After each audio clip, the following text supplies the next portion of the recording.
Aibowan, Wanakam, welcome, Islam Malikum. මම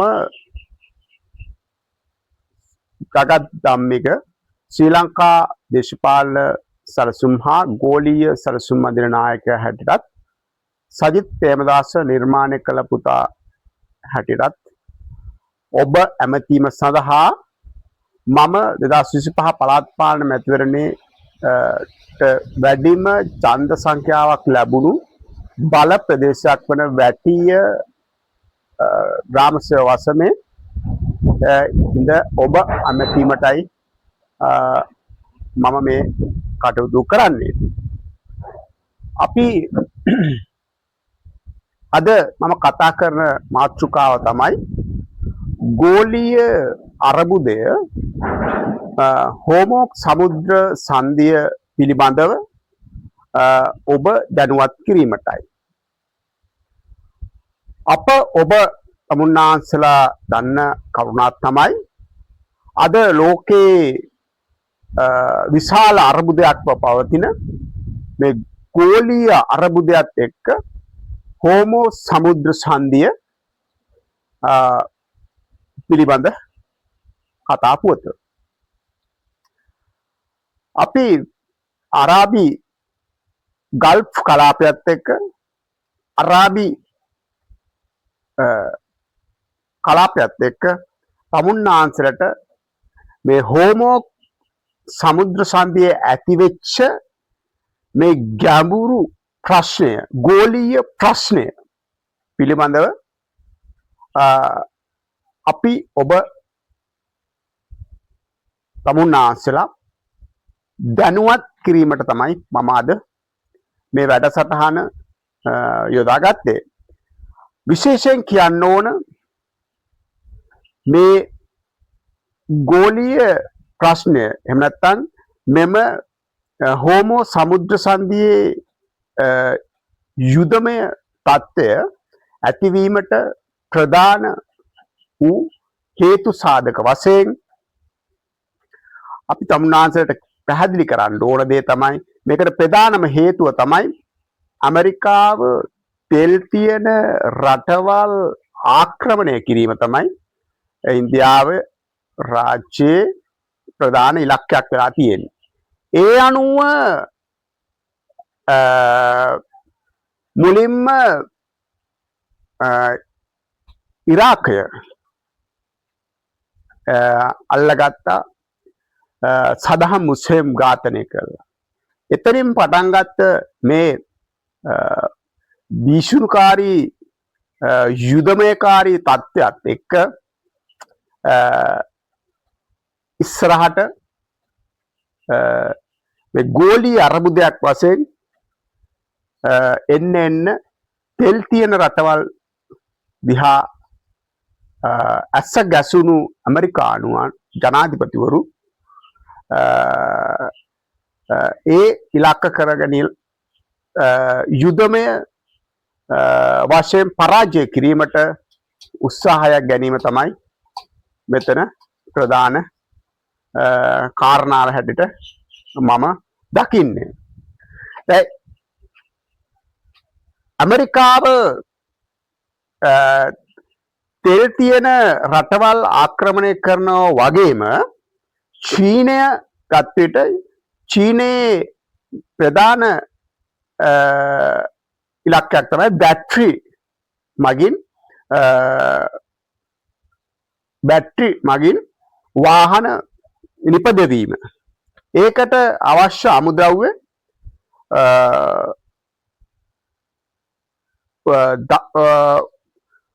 උතුරු කොරියාවත් දකුණු කොරියාවත් දකුණු අප්‍රිකාවත් වගේ රටවල දකුණු අප්‍රිකාව එතකොට මේකේ මේ වගේ රටවල් එයාලා කොටු කරගෙන තියෙනවා. ඒ වගේම විශේෂයෙන් කියන්න ඕන මේ ගෝලීය හෝමෝ සමුද්‍ර සංධිය පිළිබඳව යුද්ධමය තත්ත්වය ඇතිවීමට ප්‍රධාන තවත් කරුණක් තමයි ඉරානය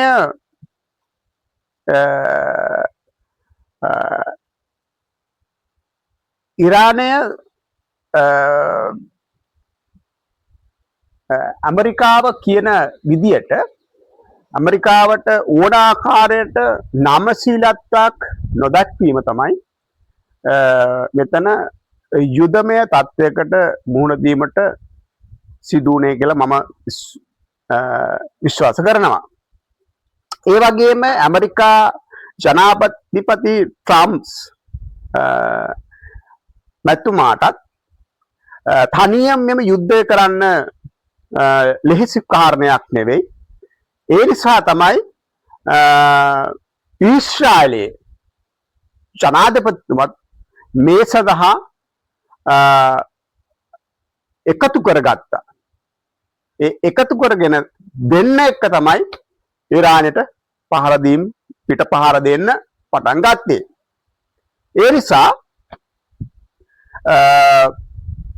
පහුගිය දවසේ මේ විශාල මිනිස් ජීවිත විනාශ සංඛ්‍යාවක් විනාශ වුණා.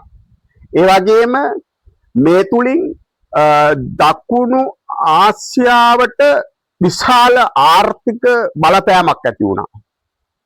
මොකද මේ ප්‍රහාරත් එක්ක ලංකාවේ ඉන්ධන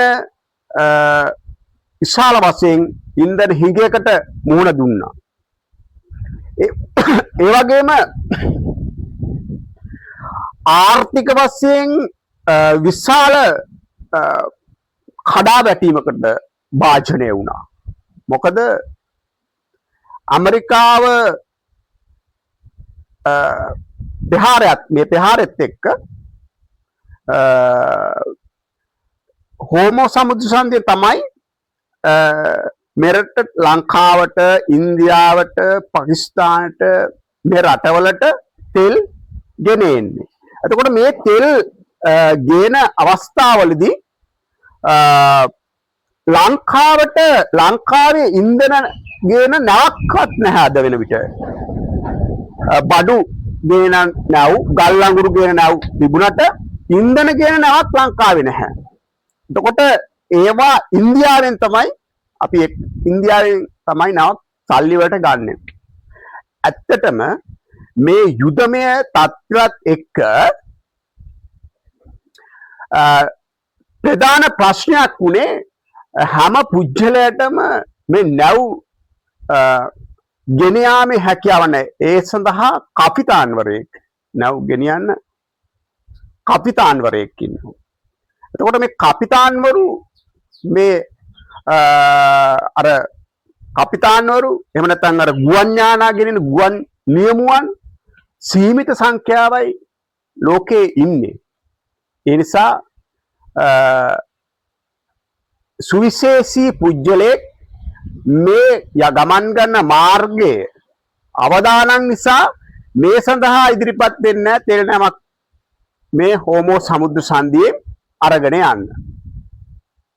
ඉතින් මිනිස්සු ජීවිතවලට ජීවිත විනාශ වෙනවට බය නැත්තේ කවුද? හැම පුජ්‍යලෙම බයයි තමන්ගේ ජීවිත විනාශ වෙනවට. ඉතින් මේ මරණය දැක කවුද මේ තෙල් ගෙනියන්න නව කපිතාන්වරයා? මොකද පොඩි ටච් එකකින් පවා විශාල ගිනි අරගෙන ගිනි ජාලයක් බවට පරිවර්තනය වෙන්න පුළුවන්. මේ අවස්ථාවේ තමන්ගේ ජීවිත සම්පූර්ණ විනාශ වෙන්න පුළුවන්. ඒ නිසා මේ සඳහා ඉදිරිපත් වෙන්නේ කිසිම නැව් සමාගමක කපිතාන්වරු. එතන තමයි ප්‍රශ්නේ ඇති උනේ. ඒ නිසා ලංකාවට විශාල තෙල් ප්‍රශ්නයකට මුහුණ දෙන්න සිද්ධ වුණා. මම හිතන්නේ අදටත් ඒ ප්‍රශ්නය දින අදටත් තෙල් ගන්න වෙලා තියෙන QR සංකේතයක් යටතේ තමයි තෙල් නිකුත් කිරීම සිද්ධ වෙන්නේ. ඉතින් මෙම ප්‍රශ්නය ප්‍රශ්නයේදී අපේ රටට ආශ්‍රිත ආසන්න තියෙන රට පාකිස්තානය මුල් වෙලා සාම සාකච්ඡා ආරම්භ කරා මෙම රටවල් දෙක අතර ඇමරිකාවේ ජනාධිපති වෙනුවෙන් ට්‍රම්ප් මහත්මයා ජනාධිපති වෙනුමාගේ කණ්ඩායමත් ඒ වගේම ඉරානයේ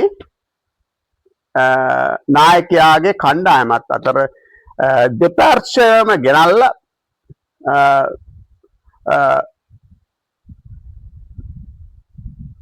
සාම සාකච්ඡාවක් ආරම්භ කරා. නමුත් ඒ සාම සාකච්ඡාව ඒ තියෙන කොන්දේසිත් එක්ක කොන්දේසි වලට උරණ වූ ඉරානයේ ජනාධිපතිවරයා මේ සඳහා මුලින් සාමගියුතුම අත්සන් කරලා පසුව එම සාමගිසුම හොර රහසේ කඩා දමනවා. ඒකේ ප්‍රතිඵලයක්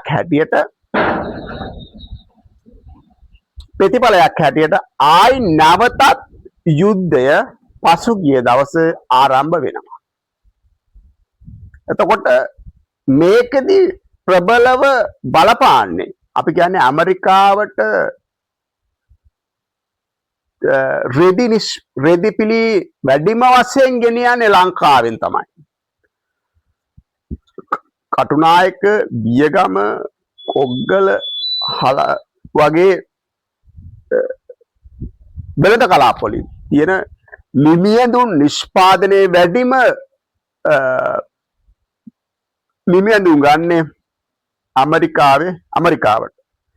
එතකොට ඉරානයට අපේ රටේ හැදෙන අපේ රටේ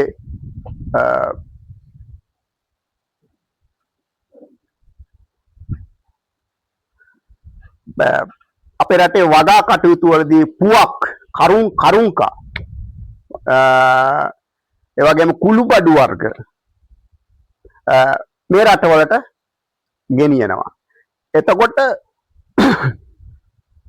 මේකෙදි ඇමරිකාවට රෙදි අන්දන අපිට තමයි මේකේ පහර වදින්නේ. කටුනායක, බියගම මේ වගේ වෙළඳ කලාපවල රෙදි මහන අපේ නංගිලා මල්ලිලා සහෝදරයන්ට තමයි මේකේ පීඩනය දරන්න වෙන්නේ මේ රටේ ජනතාවටත්. ඉතින් ඒ නිසා පහුගිය දවසේ මේ ගෝලීය අරබුදයට විසඳුම් සෝන වෙලාවේ මටත් ලියුමක් ජනාධිපති ලේකම් කාර්යාලයෙන් එව්වා.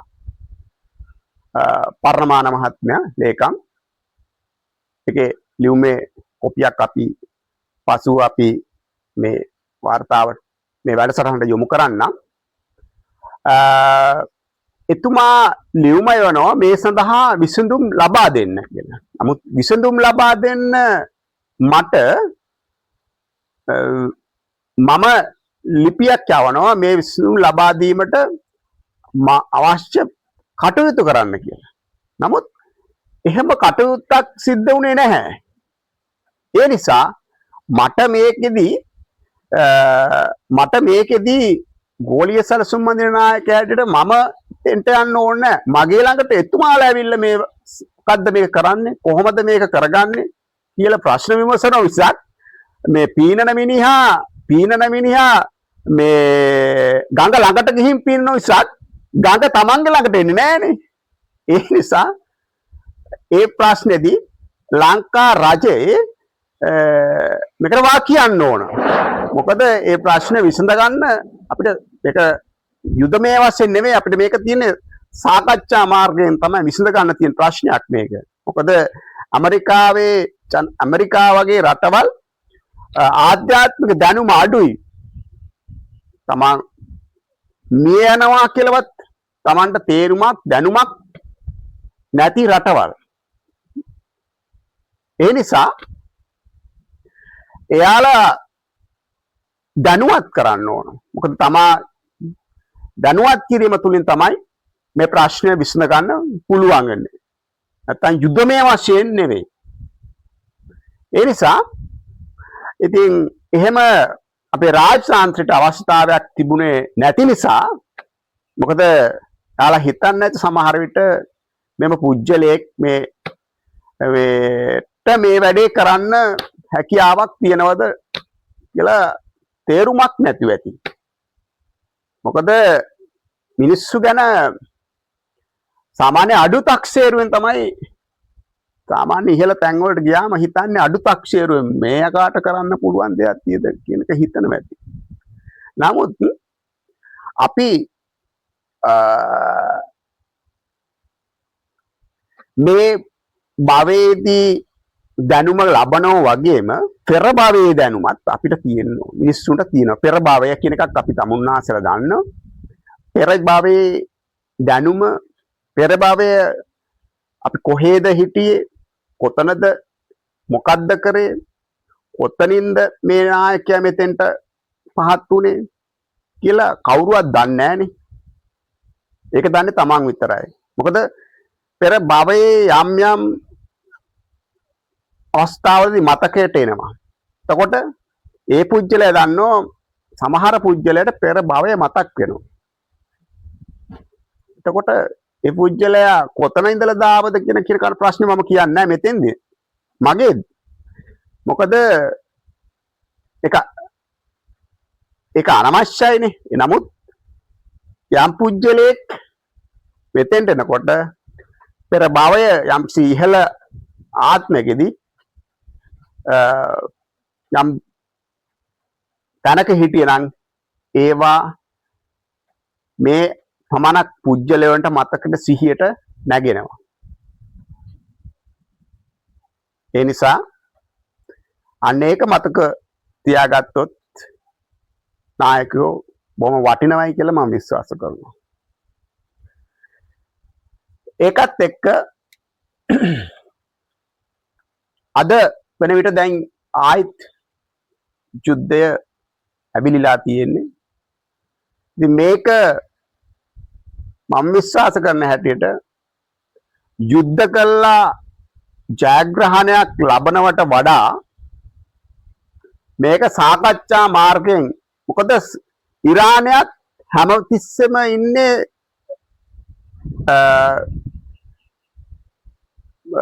මස් රාත්තලම ඉල්ලන වගේ මිනිස්සු. මොකද ඉරානය ආර්ථිකයෙන් ගොඩක් දුරට තෙල් වලින් තමයි මේ ආර්ථිකය විශාල වශයෙන් මුදල් උපයන මාර්ගයක් තමයි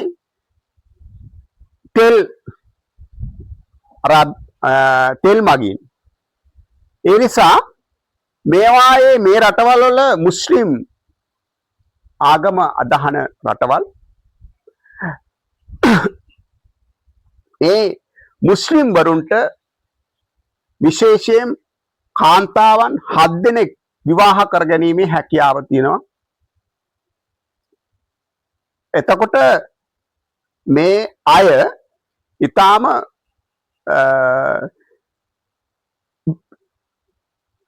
ජනගහනය වර්ධනය කිරීමත් ඉතාමත් වේගෙන් සිද්ධ කරන ජාතියක් හැටියට අපිට හඳුන්වලා දෙන්න පුළුවන්.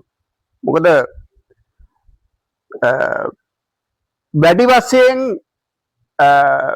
මිනිසුන් බිහි කිරීම ඇති කරන ජාතියක් හැටියට මේ ඉරාන මුස්ලිම් වරු හඳුන්වන්න පුළුවන්. ඒ වගේම මේ කාමික වශයෙන් විශාල වශයෙන් ආස කරන කණ්ඩායමක් හැටියටත් අපිට විශේෂයෙන් දැනුවත් කරන්න පුළුවන්. මොකද අරාබිකරේ 7 දෙනෙක් බැඳලත් මදිපාඩුවට සමහර විට ශ්‍රී ලංකා වගේ දුප්පත් රාජ්‍ය වලින් එතකොට වෙනත් දුප්පත් වෙනත් රටවල් තියෙන වෙනත් රටවලින් කාන්තාවෝ ඒ රටවල් කරා ගෙනියනවා. ඒක නිසා මෙයාලගේ ආර්ථික ශක්තිය මෙයාලා හීන කරගන්න මෙයාලා අර අනිත් මිනිහාට නම ශීලෙත්තත් අඩුයි. ඒ නිසා දැන් මෙතෙන්දිත් එයාලා ඉල්ලන ඇමරිකාව කියන විදියට මෙම මොක් සමුද්‍ර සංධියෙන් එයාලා කප්පන් ඉල්ලීමක් එමන ඒ කියන්නේ නැව් යන ගමන් කරනකොට ඒ නැව් වලින් මුදලක් අය කිරීමට තමයි මෙයාලා උත්සාහ දරන්නේ. මේකට විරුද්ධයි ඇමරිකානු වන්. ඒ නිසා තමයි මෙතන පහර දීම ආයි නැවත පහර දීමක් සිද්ධ වෙන්නේ. මේ නිසා මේ සියලුම දෙනා දැනගන්න ඕන කාරණාවක් තමයි ඔබ රටේ මොනතරම් පුරවැසියෙක් වුණත් ඔබ රටේ කොයිතරම් නායකයෙක් වුණත් ජනාධිපති වුණත් ඔබට ජීවත් වෙන්න පුළුවන් වන්නේ වසර 100කට අඩු කාල සීමාවක්.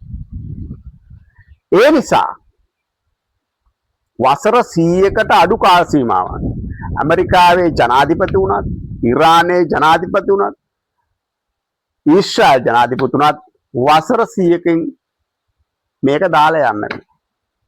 මේක දාලා ගිහිල්ලා කොහේ හරි නැවත උත්පත්තියක් ලැබුවොත් කොහේ හරි කියන්නේ සාමාන්‍ය දුක් විඳින රටක සාමාන්‍ය ලංකාවේ ගෙමු ලංකාවේ නිර්ධන පන්තියේ 15ම සෙට් එකේ උත්පත්තියක් ලැබුවොත් එතුමාට තේරෙවි ඔබ කරපු පව් ටික ඔබ කරපු කර්මය ඔබට මේ නිසයි මට මේ ටික උනේ කියලා ඔබ පස්සේ පංචස්ථාප වෙයි. ඒ නිසා ඉරානයේ ජනාධිපතිරත් ඇමරිකාවේ ජනාධිපතිරත් මම මේ කියන්නේ ඔබ මිය යනවා. ඔබට පුළුවන් 250ක් ජීවත් වෙන්න බෑනේ. ඔබ හොයන්නේ තප්පරයකින් මිනිස්සු 10 ගණක් විනාශ කරන්න පුළුවන් අවියාවුද. නමුත් ඔබ හොයන්න ඕන 10 ගණක් අවුරුදු 150කටවත් වඩා ජීවත් වෙන්න පුළුවන් බෙහෙත් ඖෂධ. ඒකත් මම විශේෂයෙන් කියන්න ඕන. ඒ නිසා ඔබ සොයන්න ඕන මේකේ පහර දීම තුලින් රටවල් ගණනාවකට ආහාර හිඟයක් ඇති වෙනවා. ලෝක ආහාර අර්බුදයක් ඇති වෙනවා. මේ සඳහා විකල්ප කියන්නේ ලංකාව, ඉන්දියාව වගේ රටවල ඔය නිසරු බිම් මේවා සංවර්ධනය කළා, මේවා සඳහා උදව් කළා, මේවායේ පළදාව මෙහි මිනිස්සුමලවා වගා කරලා ඒ සඳහා රටවල් වලට මේ නිෂ්පාදන ගෙනියන්න ඕන ආහාර. අන්න ඒක තමයි උපක්‍රමයක් වශයෙන් කළ යුත්තේ. ඒ නිසා යුද්ධ වෙනුවට සාම සාකච්ඡා ඇති කළා මේ රටේ ගෝලීය ප්‍රශ්න විසඳා ගැනීමට ශක්තිය ධෛර්යය ලැබෙන්න කියලා මම ප්‍රාර්ථනා කරනවා. මාව වැඩි විස්තර සඳහා දැනගන්න අවශ්‍ය නම් මගේ ටෙලිෆෝන් නම්බරය 071 121 7051 මාව හමු වෙන ඕන කෙනෙකුට පුළුවන් රම්බවිහාර ජගත්ධම්මික රම්බවිහාර කෞතුකාගාර ඉදිරිපිට දොරට මාමඩල අම්බලන්තට යන ලිපිනේ මම ජීවත් වෙන්නේ. ඔබට අවශ්‍ය මොනවා හෝ ගැටලුවක් තියෙනම් මගේ විමර්ශනය කරන්න පුළුවන්.